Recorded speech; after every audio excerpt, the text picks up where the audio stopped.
The presidential race in Minnesota is ranked as a toss-up, but nationally the president is trailing in major polls.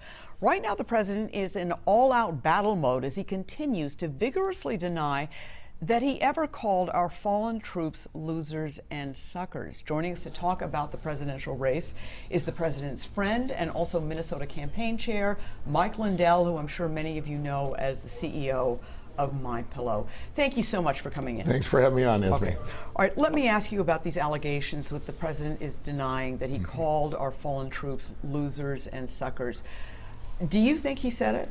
No, absolutely not. And I can say that firsthand because, you know, back when I got involved and we got behind the president before he was president, I was called a racist. I was called all kinds of things by the media. I get called weekly by the media. And if you look at the source, this came out of the Atlantic.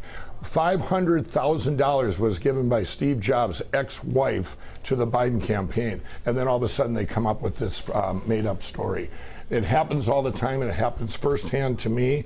And this is what our president has to go through every single day. They just find a way to attack and attack and attack. And if you look at all the great things he does daily that manifest into our daily lives to help each and every one of us. When I first met him, Esme, and I didn't know what I was getting into in the summer of 2016.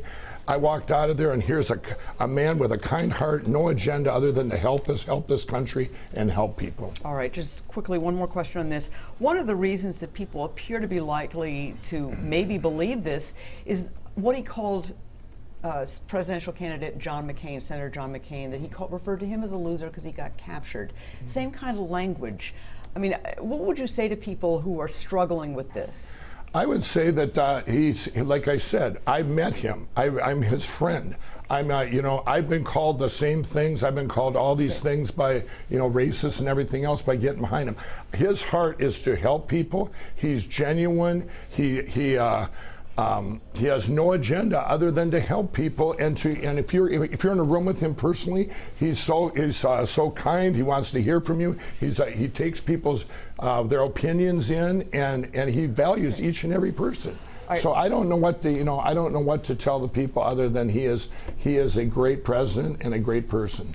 All right, let's talk about the Minnesota polls because they basically are tied now. Oh. Minnesota has been moved from the leaning Democrat category in most analysts, national analysts, to a toss-up. Yeah. What has happened? Here's what's happened. You had some of the worst decisions in history made by our governor and mayor here that started this. When you just had Ilhan Omar on, and she's talking about these riots. They could have been stopped if the right decisions were made way back in the beginning here when this first broke out. Horrible decisions. So everyone's seeing that here. I just did commercials. I've talked to people on the ground. Democrats are flipping because of the stuff. Their Democratic Party has left them. They're all about families and God and community and stuff. Well, they look across, they go, Donald Trump turned the Republican Party into the common sense party. The things that, and I talked to them, these are the things, it's all these reasons. We did commercials, all these reasons while they're flipping. And you're seeing that across the board. So these are commercials we're going to see that you've been taping for the president. Yeah, we taped them, and they were awesome. But, so you feel this message that violence would continue or go on in a Biden presidency is accurate, but the violence has gone on in the Trump presidency. Yeah, but it started here in Minneapolis. What happened is all these Democratic cities and these states that are run by Democrats. I wasn't a politician, you know that from where I come from. I come from the streets of Minneapolis. My friends got their buildings and everything ruined, just torched, and these were just bad decisions made by the governors and the mayors across this country, and they're letting it go on. You go to the cities and the states that aren't run by Democrats, you don't have this violence and stuff. You have peaceful protests. Here in Minnesota, there was just 2 of them yesterday. Trump things are going up and down the river. They were all very peaceful. There was no violence. Let me ask you about this issue of fear and that the suburbs are going to be destroyed here. Mm-hmm. Do you think that's a message that really people believe? I think the message, and I've even said this to the campaign, the message should be keep America free and keep America safe. These are the things we need to have, and these are the things the suburbs.